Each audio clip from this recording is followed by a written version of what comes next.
Next on the stage, we have Faizaan. Let's see, Faizaan, are you here? I am. Shout out to Okay. San Francisco, I heard.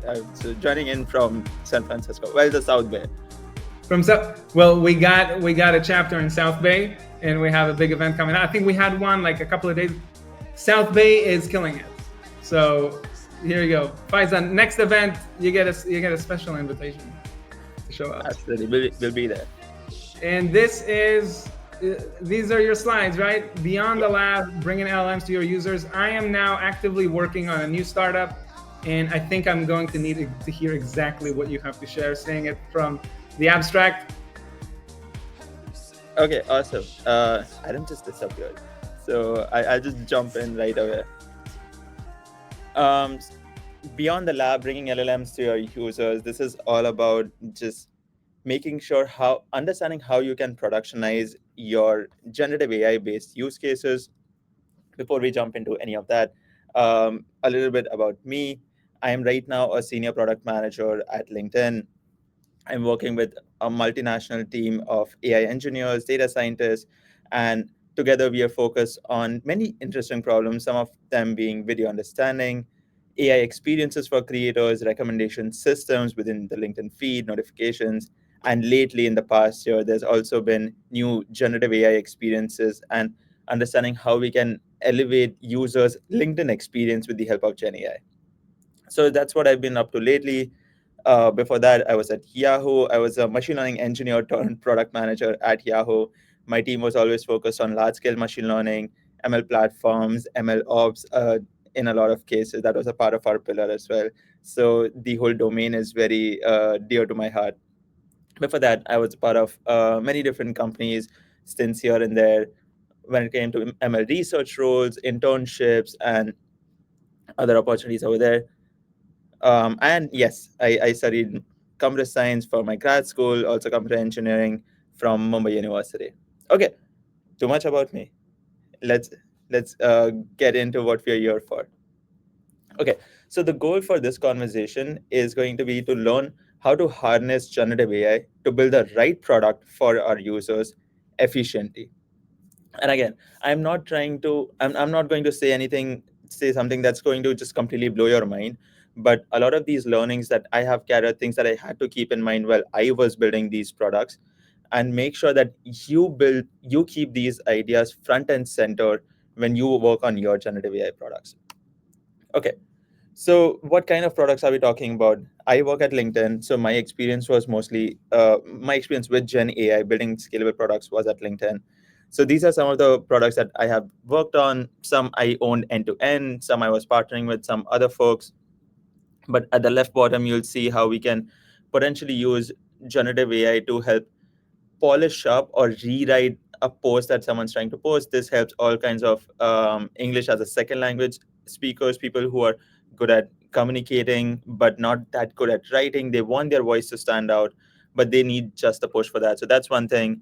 And a lot of other use cases if you want to evaluate if you're good enough for a job or how you could better position yourself for a particular job. So that's on the top left, and there are some other experiences as well. Okay, so that's that. So now when we are thinking about what we want to do and how we want to build our product, I'm trying to divide this into three stages for the MVP. First is explore. Explore will involve idea exploration. How do you even want to go about building your product? The second is the building part, which I genuinely enjoy. And the third is once you've built your product, how are you going to measure the success of it? And what do you want to keep in mind as you keep iterating on it? Okay, so the first stage is the idea exploration stage, and this is the first point is almost a cliche in the product world. But you can replace LLMs are just a tool with machine learning is just a tool or with anything else, but it is something that's extremely important for us to keep in mind. LLMs are just a tool, and the core focus that we have should be on how it can be used to solve your users' pain points. So be user driven, understand where the users are struggling, what do your users want, what's the job they would want to hire your product or your company for, and think of it from that angle. So when you're doing that, what you want to do is do a modified user experience research and not just think about pain points, but also think about the different kinds of AI solutions based on, say, quick experimentation or building prototypes. And I say a modified user experience research because there are many new interaction patterns that have come up with generative AI.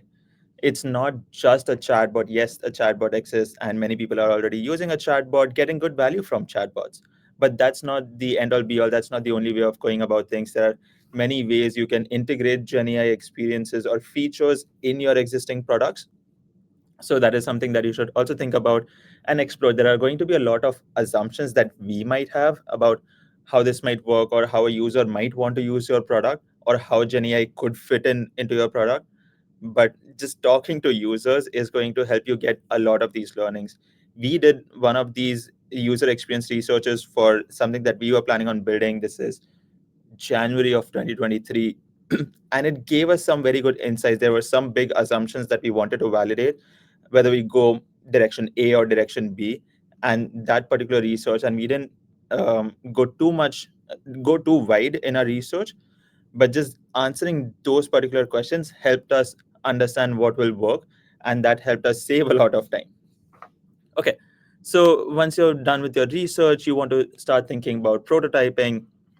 And again, when you're prototyping, try different ideas, experiment with large models, with small open source models, see what works, what doesn't work. For in the exploration stage, basically what I'm trying to say is, don't worry about being too prescriptive about what you want to do. Give yourself the freedom to look around, think about other ideas that might break your current assumptions about how users use the product today versus how they might want to use your product tomorrow. So that's the idea exploration stage. The next, now we are starting to get slightly closer to the implementation piece. But whenever you want to implement anything that uses Gen AI, you have to think about GPU capacity budgeting. So GPUs are obviously one of the most coveted resource for new AI startups today, and you have to potentially think about it as well. And there are many ways, many decisions that you will take while thinking about your product that will affect how many GPUs you need, or how much GPU resources you need. There's prompt engineering versus fine tuning. So that's one of the decisions that we had to take as well. One learning, and I think this has become more and more well known in the industry lately, at least, that prompt engineering over model fine tuning is going to be very useful for majority of the cases. Yes, there will still be some cases that very well require model fine tuning, but for the most part, I think most of the products will be better off with just prompt engineering. It gives you faster go-to-market time. It has a lower technical barrier, and obviously uses fewer GPUs as well. So all of that is going to be good. Model fine-tuning is obviously better for a particular use case, but I would say it's only useful for very niche use cases where the margin of error is very small. So is prompt engineering comparable to model fine-tuning? I've linked an article over here, and I'm sure you will get access to the slides later on. But this is by Microsoft. It's called Power of Prompting, and they use GPT-4 prompt engineered, and it started surpassing MedPalm 2. I hope I'm saying the model's name right. I forget. But basically, MedPalm 2 is optimized for medical questions. And after enough prompting, GPT-4 started outperforming MedPalm 2, which it did not initially. We had the same experience. We were using GPT-3.5 Turbo and GPT-4. Out of the box, obviously, the 4 was performing much better for our use case. But after spending some time on prompt engineering, the 3.5 Turbo, in spite of being much smaller, started performing at par and sometimes better than the 4 for our use case. So keep that in mind. Give prompt engineering a good shot. And while you're thinking about building your experience, first build a good experience, then worry about GPU cost. And it's I know these two advices might seem contradictory, but you have to make your own trade-offs, right? Sometimes you might need GPT-4, and don't run away from it, because foundational models are getting cheaper and faster. If you check out the Open LLM leaderboard by Hugging Face, it keeps changing week over week. There's always new things coming out. GPT-4 Turbo, when compared to GPT-4, It is 3 times cheaper, has a 4 times bigger context window, and performs better. So overall, if you're thinking about the future, don't worry about what your costs look like right now. Obviously, don't just think about 1 month and then you run out of money because GPUs are expensive. But expect the foundational models to get better and for you to have better models for cheaper as you scale your product. Okay, so we've done the exploration stage. We've thought about how to approach time to execute. When we execute, let's say we're using the prompt engineering approach, which is what we did for some of our use cases. So how do you go about that? In prompt engineering, prompt iteration is the key. Demos will be awesome. First rounds and second round, first data point, second data point is going to look absolutely wonderful. But when you start scaling, when you use the same prompt for 10,000 users, 100,000 users, millions of users, that will show the hallucinations, that will show all of the gaps in your logic, where your prompts could be misinterpreted by the model.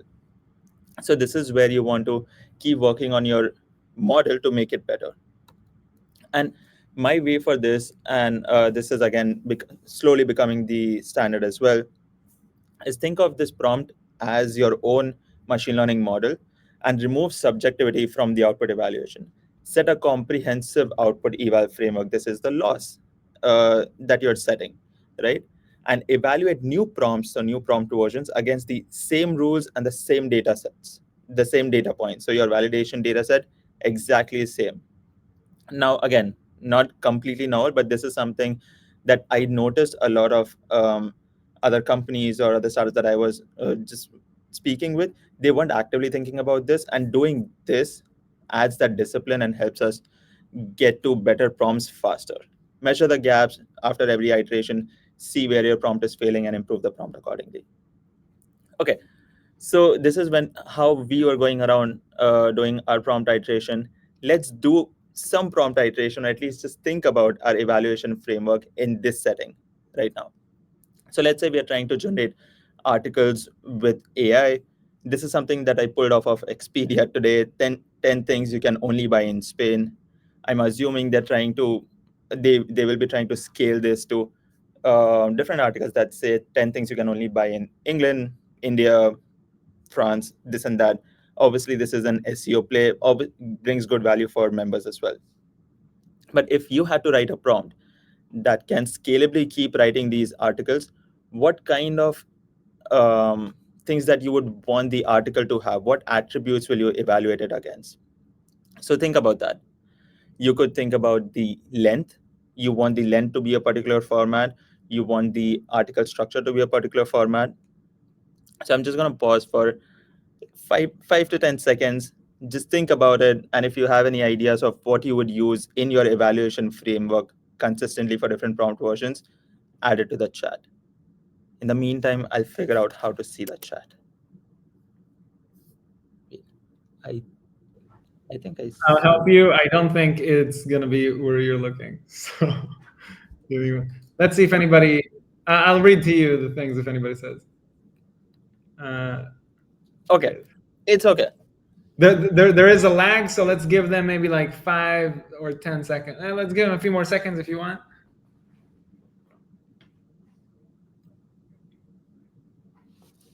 Okay.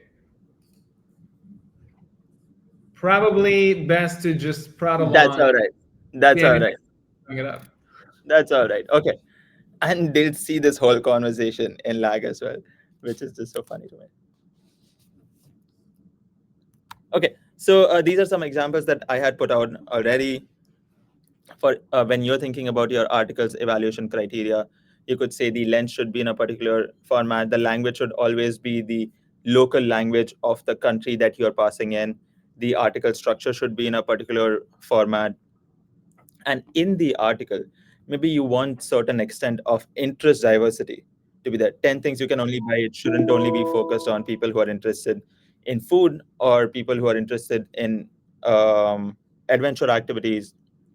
It should cater to a wide variety of users on the internet. Again, price diversity, not everything should be extremely expensive or extremely cheap. Have some options over there.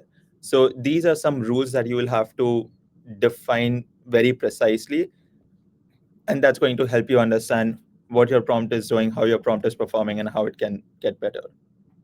There's a PS over there. Do not miss this step. Unfortunately, there is no shortcut. If you want to build a good prompt and iterate on it effectively, this is going to be one of the best ways of doing it. I know for a fact small companies are doing it, large companies are doing it for their use cases.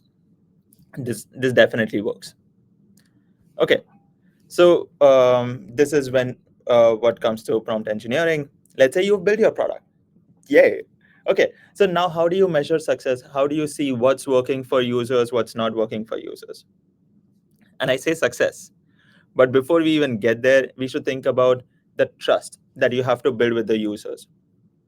And trust is more important than ever in the age of generative AI, because now AI is generating content or generating responses or generating responses that represent your brand to the user. This is an example where I was playing with ChatGPT and I was trying to input all kinds of nefarious prompts. But this is something where I had to throw someone under the bus, chose to throw myself under the bus. Are South Asian men predisposed to being dumber than the average man? Obviously not. Some, I maybe. But anyway, look at the response. Look at how ChatGPT handles this. There's a clear response that says this content may violate our content policy. If you believe this to be an error, please submit feedback. They're actively taking feedback. And the response, it's not just talking about, hey, this is not good enough. This is not refusing to respond, but it's responding and explaining what the company's represented stances are, what the product's represented stances are. This builds trust in the product. Information liquidity in the age of Gen AI is up, but again, signal to noise ratio is going down. There are going to be AI generated content pieces everywhere, chatbots everywhere. So you need to have that trust bond. You need to build that retention with your users. At onset, protect against hallucinations. If your model is just outputting something that doesn't make sense, you're going to lose faith with your users, and that's just going to hurt user retention. They might not come back. There are many new products who are trying to compete for the same job to be done for the user. Prioritize data differentiation. Again, a lot of these products that are in the market will currently at least are powered by similar foundational models, and that could get commoditized after one point. So what you want to do is you want to differentiate based on the data that you have, the personalized experience that you can give. Focus on that. And once you're online, like this example also shows over here, adapt to feedback, actively promote inclusion instead of just trying to avoid bias. As you adapt to the feedback, communicate that back to the users as well. That's going to build, again, more trust.